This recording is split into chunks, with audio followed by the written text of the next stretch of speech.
senang bertemu kembali dalam online service malam hari ini. Oke, sebelum mulai, mari kita siapkan hati dan pikiran untuk menerima berkat Tuhan melalui pujian dan penyembahan serta firman Tuhan malam hari ini. Selamat ibadah!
Shalom TYC Padang, apa kabarnya pada hari ini atau pada malam hari ini?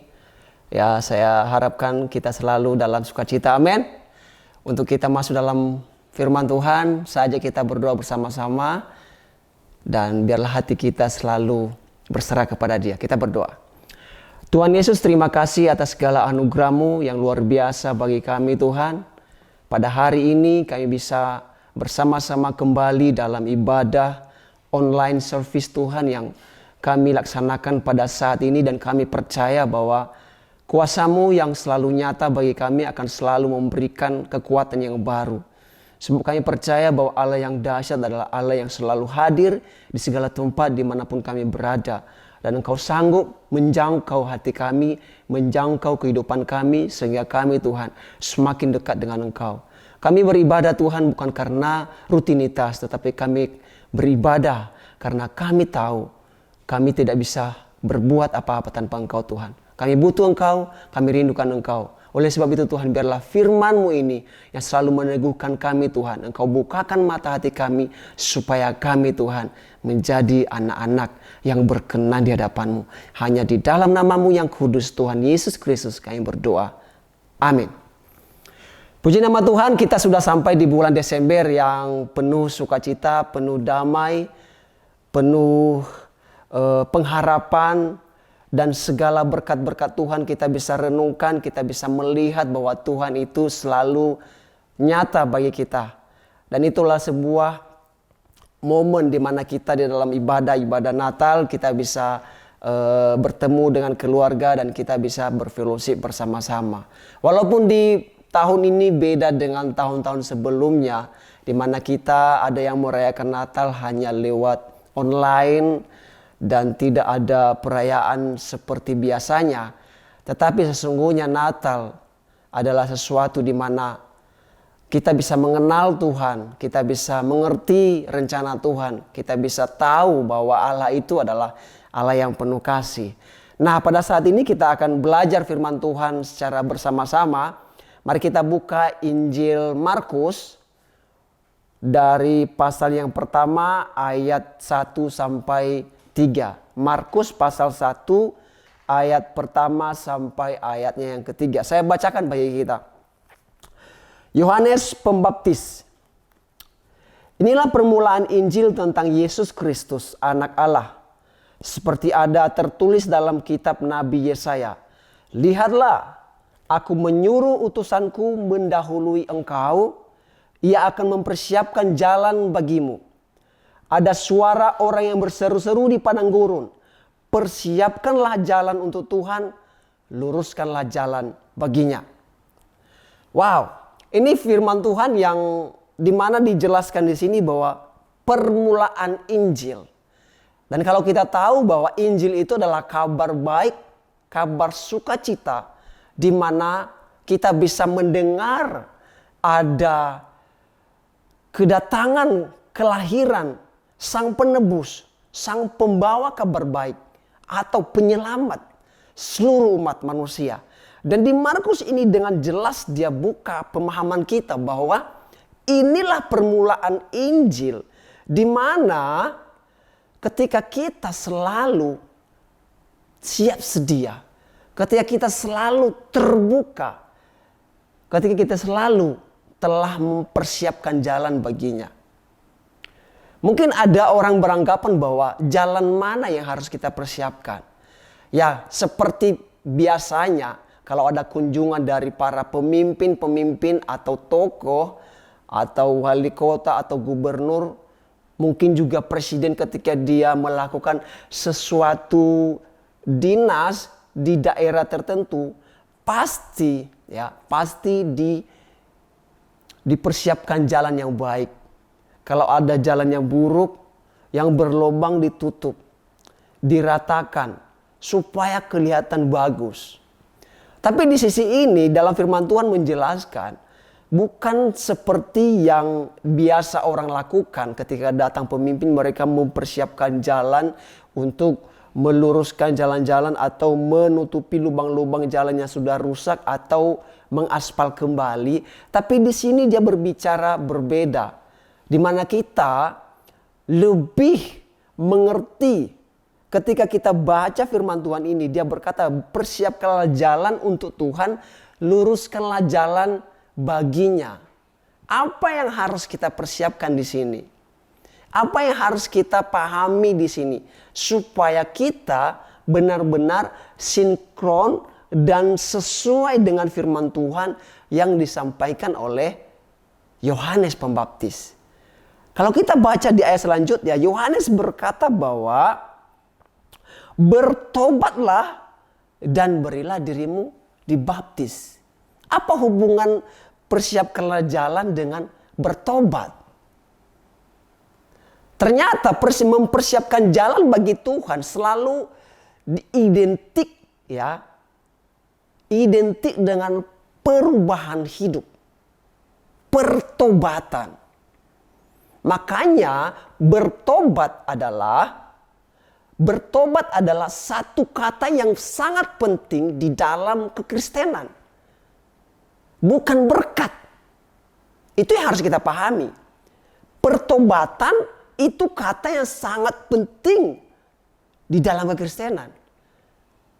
Kadangkala kita, kalau kita menginjil, kalau kita menyampaikan firman Tuhan atau kita memberikan nasihat kepada teman-teman kita, kita selalu berkata bahwa kalau ikut Tuhan kamu diberkati. Kalau kamu begini, kamu akan mendapatkan janji Tuhan yang luar biasa. Tetapi intinya orang bertobat itu karena ingin mengejar berkatnya. Itu adalah satu motivasi yang salah. Tetapi di sini dia mengajar kita bahwa bertobat itu adalah perubahan hidup, di mana kita yang tadinya berlawanan arah dengan Tuhan, sekarang kita bisa searah. Ya, kalau yang tadinya itu kita suka menentang Tuhan, yang tadinya kita suka bertolak belakang dengan rencana Tuhan, tapi saat ini kita bisa berubah, kita bisa menangkap rencana Tuhan dalam kehidupan kita. Sebagai anak-anak muda kita harus pahami bahwa perubahan hidup itu penting. Dan itu sangat mendasar. Di mana Natal yang sesungguhnya untuk saat ini bukan untuk menunggu kelahiran Tuhan Yesus lagi. Tetapi mempersiapkan jalan di sini adalah di mana kita udah siap sedia karena kedatangannya yang kedua kali. Kalau dulu dia lahir sebagai anak bayi, tapi nanti kedua kali dia datang sebagai raja, hakim yang agung. Nah, firman Tuhan yang disampaikan atau seruan yang disampaikan oleh Nabi Yohanes ini, ya, Yohanes Pembaptis ini berkata bahwa ini sangat mendasar untuk kita mempersiapkan diri ke depan. Karena masa depan kita adalah menyongsong kedatangan Tuhan Yesus yang kedua kali. Apakah kita udah meluruskan jalan? Apakah kita udah mempersiapkan jalan bagi Tuhan? Di mana kita telah berubah. Kita telah bertobat dari setiap hal-hal yang tidak berkenan kepada Tuhan. Kadangkala orang bilang bahwa yang perlu bertobat itu hanya orang yang pernah kriminal. Ya, itu benar-benar. Ada orang bilang yang perlu bertobat itu adalah orang yang pernah membunuh. Memang ya betul. Kalau kita kan orang normal ya, normal ya seperti biasanya lah. Ya kalau orang juga iri sama orang, kita juga iri, itu kan normal kata orang. Tapi di situ bukan esensi nilai kebenaran firman Tuhan. Karena Tuhan Yesus memberikan pengajaran bahwa kita ini harus segambar dan serupa dengan Tuhan. Ingat bahwa di dalam pribadi Tuhan tidak ada iri, tidak ada dendam, tidak ada kebencian, tidak ada hal yang dia simpan di dalam hatinya, sehingga hatinya itu sangat suci. Nah, Tuhan mau kita bertobat ke arah seperti itu. Sebagai anak-anak Tuhan kita harus benar-benar kita ini berubah. Jangan lewatkan momen Natal ini. Saudara di rumah dimanapun berada, pahami. Dan ini pesan yang sangat serius, di mana kita harus mempersiapkan jalan bagi Tuhan. Jangan bilang, oh Bang Inter saya pergi ke gunung ya. Saya mau pergi ke gunung dan saya bawa traktor untuk saya mau luruskan jalan-jalan. Siapa tahu Tuhan Yesus lewat di sana. No, itu satu tanggapan yang salah. Tapi di sini jalan ini adalah dirimu. Jalan di sini tentang hatimu. Jalan di sini tentang pikiranmu. Jalan di sini adalah tentang sikap hidup, gaya hidup. Itu yang harus diubah, itu yang harus diperbaiki. Dan ini sangat kalau boleh dibilang sangat menakutkan sekali. Kenapa? Karena dikatakan di sana bahwa kalau kita tidak mempersiapkan jalan bagi Tuhan, di ayat selanjutnya dia berkata bahwa kapak udah siap standby di akar pohon. Artinya ada sesuatu, kalau tidak berbuah, pohon itu akan ditebang. Nah, dikala demikian kalau kita tidak berubah, tidak memperbaharui hidup kita tidak benar-benar serius dalam iman kita. Ingat, kapak udah standby. Artinya ada sesuatu yang kita hadapi yang sangat buruk. Dan otomatis hukuman yang kekal. Bukan hidup yang kekal. Nah, Tuhan mau kita jangan di hukuman yang kekal. Tuhan Yesus mati supaya kita bisa berpindah dari hukuman kekal kepada kehidupan yang kekal. Nah, itu yang harus kita kerjakan. Mungkin teman-teman belum pernah mengalami dosa yang besar. Oh Bang Inter, saya tidak perlu perubahan. Saya belum pernah masuk penjara.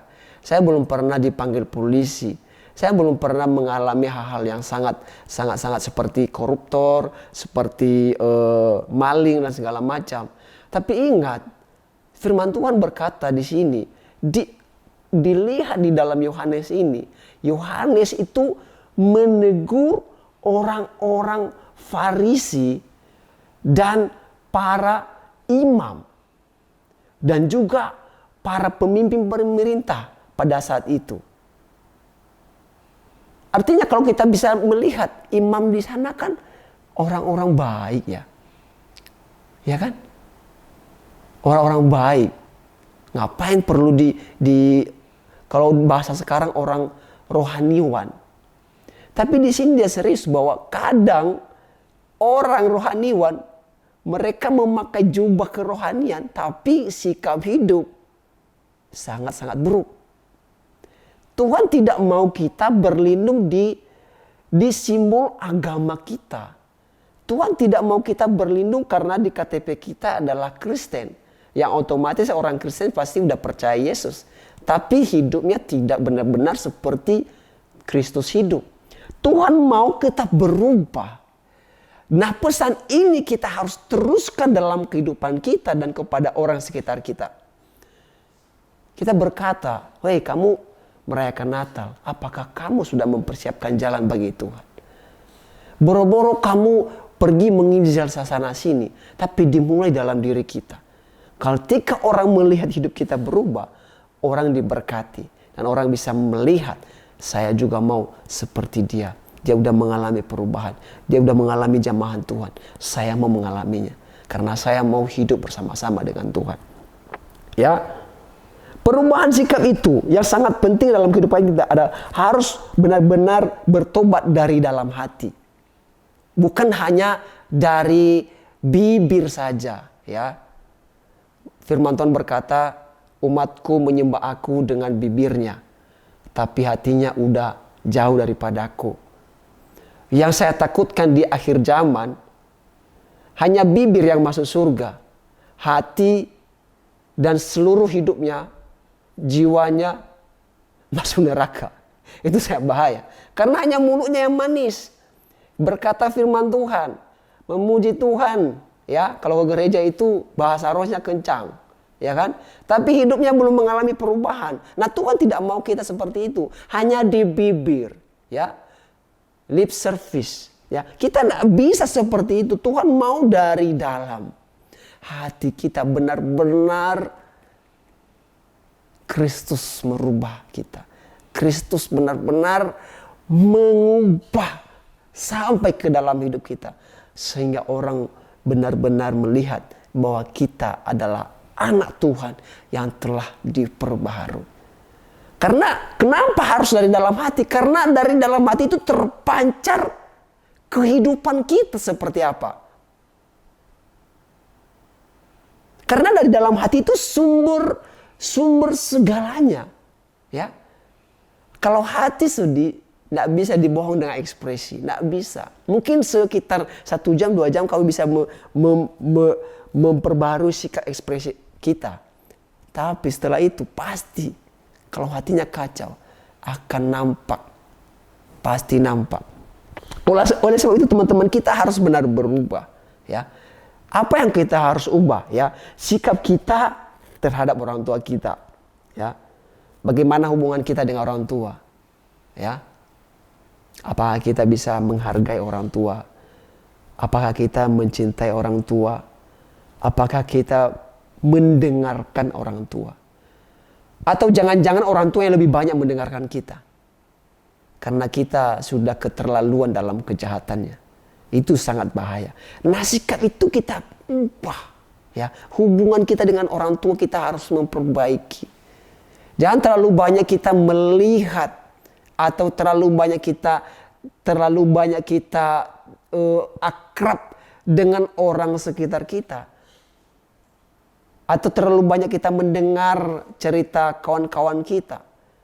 Tapi cerita isi hati mama, papa kita, tidak pernah duduk bareng, tidak pernah makan semeja, tidak pernah kita bercerita tentang keseharian kita. Ayo, kita kembali ke dalam keluarga kita dan kita bangun satu hubungan yang sangat dirindukan oleh Tuhan. Ya.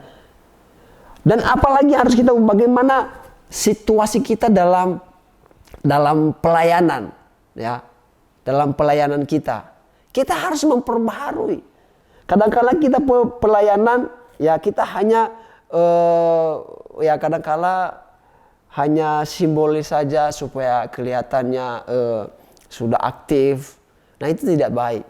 Kita harus benar-benar kalau pelayanan mengerti dasar pelayanan apa. Mengapa kita melayani dan untuk apa kita pelayanan. Nah, itu kita harus benar-benar ubah konsep mindset kita, ya. Dan apalagi harus kita ubah dalam kehidupan kita, mempersiapkan jalan bagi Tuhan. Ya, kita memperbaharui sikap hidup kita, interaksi antara teman, sahabat kita, atau di tempat kuliah kita, atau di kelompok studi kita. Kita memperbaiki sikap, kita harus saling menghargai. Kita harus saling mensupport satu sama lain. Ya, artinya kita tidak ada kesombongan. Yohanes berkata bahwa kalau ada bukit-bukit itu harus diratakan, gunung-gunung itu diratakan. Tidak ada gunung-gunung kesombongan dalam kehidupan kita. Kita harus benar-benar merendahkan hati. Kita harus saling menghargai. Kita harus benar-benar menjadi anak Tuhan yang dimana Tuhan itu benar-benar pakai seutuhnya menjadi alat kerajaan Allah. Menjadi alat kerajaan Allah. Dan itu yang menjadi pedoman hidup kita. Kita mau persiapkan jalan bagi Tuhan dengan cara merubah hidup kita. Kita menyorot hidup kita. Kita melihat keadaan kita. Apakah hidupku telah terisi dengan nilai firman Tuhan atau saya masih kosong, ya.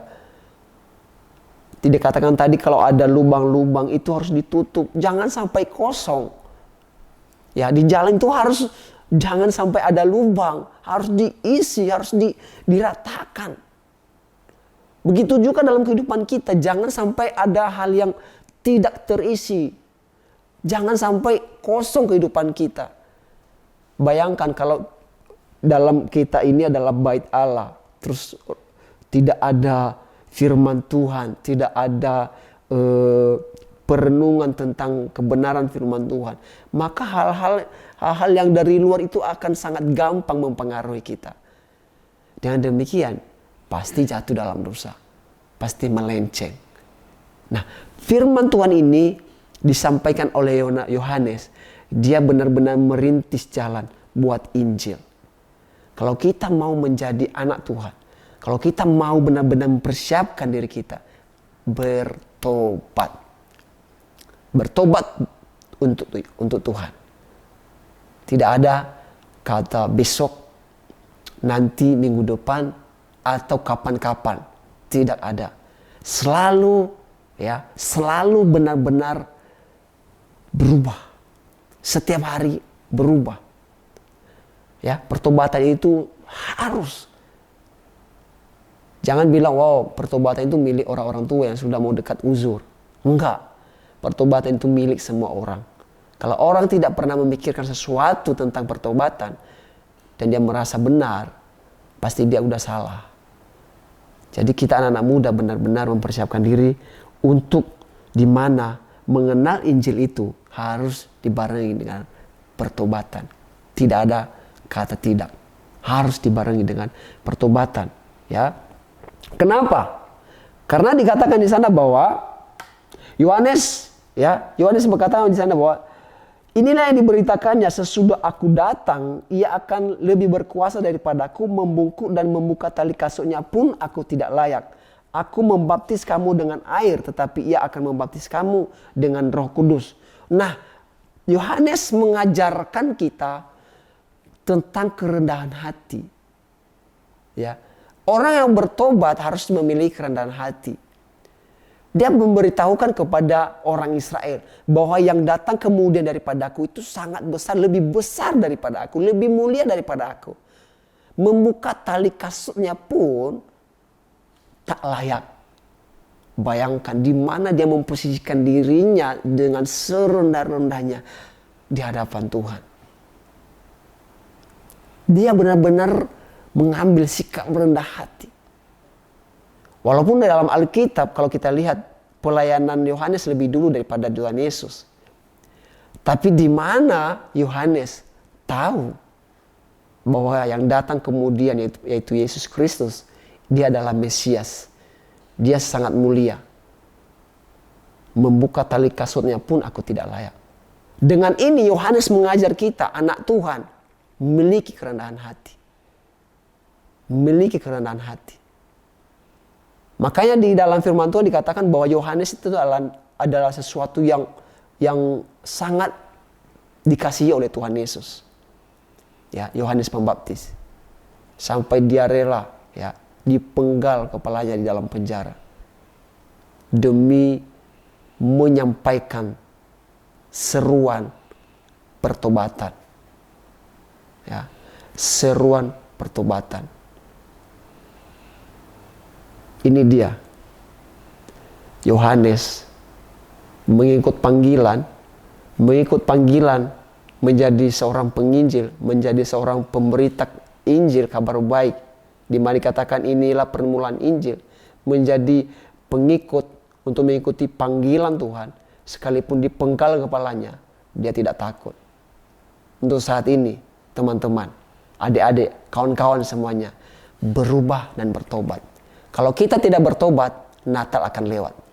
Natal akan seperti hari tahun dengan tahun dan seperti biasanya.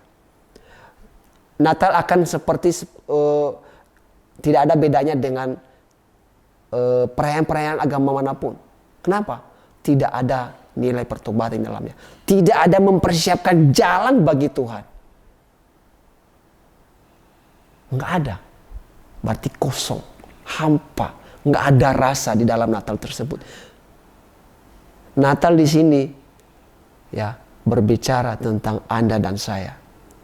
Apakah kita benar-benar serius menyambut kedatangannya yang kedua kali? Tidak ada yang tahu kapan Tuhan Yesus datang. Bisa besok, bisa pada saat saudara mendengarkan khutbah saya ini, atau tidak ada satupun yang tahu. Tapi yang kita tahu adalah apakah kita siap atau tidak. Itu yang harus kita kerjakan. Bertobat dan berubah untuk mempersiapkan jalan bagi Tuhan. Tuhan Yesus memberkati kita semuanya. Saya ucapkan selamat Natal bagi kita. Mari kita bisa merayakan Natal ini dengan sukacita. Tidak ada bedanya. Sekalipun ada teman-teman berkata di gereja kami tidak ada Natal. Ingat masa nggak ada Natal? Natal itu adalah tentang kehidupan kita loh. Tentang Yesus yang ada di dalam hidupmu. Jangan kita bilang tidak ada Natal. Yang nggak ada itu perayaannya. Oke teman-teman, Tuhan Yesus memberkati. Mari kita berdoa bersama-sama. Bapa di surga, kami ucap syukur atas segala rahmat dan anugerah-Mu pada kami.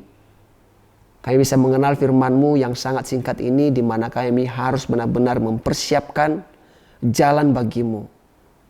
Yaitu hidup kami yang sesungguhnya, yang menjadi bait kudus-Mu. Untuk kami benar-benar menjadi anak yang berkenan di hadapan-Mu.